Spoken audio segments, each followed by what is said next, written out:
Hello viewers, Donald Trump Jr. and Eric Trump desired a stake in the former president's media company, despite little to no involvement, a co-founder of Trump Media Technology Group has said.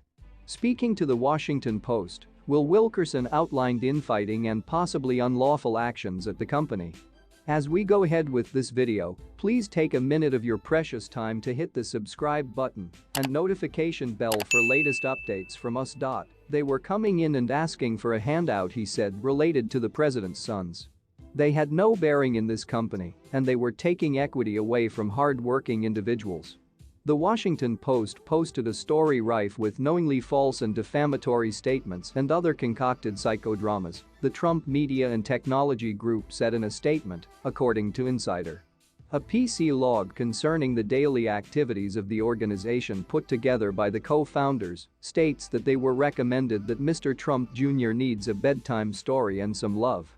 The log also shows how they got used to dealing with former President Donald Trump's sudden reversals and rage as described with the aid of the Post.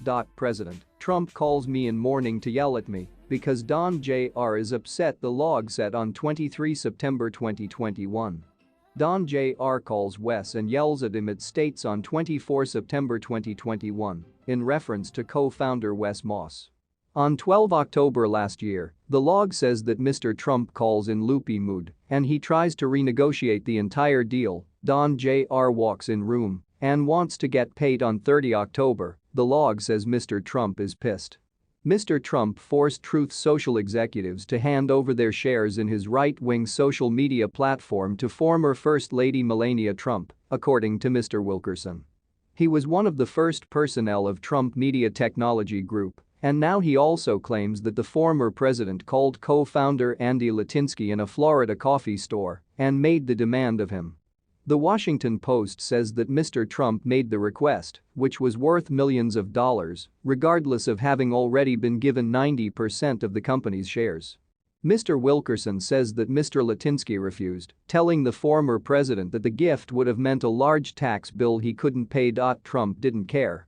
He said, "Do whatever you need to do." Mr. Wilkerson filed a whistleblower criticism in August with the Securities and Exchange Commission, alleging securities violations involving the Trump Media and Digital World merger.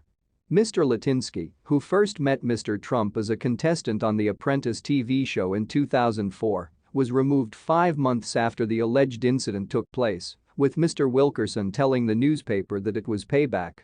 Mr. Wilkerson and his lawyer shared emails with the Washington Post and the SEC, in which Mr. Litinsky reportedly told him that Mr. Trump used to be retaliating against me and threatening to blow up the company if his demands are not met.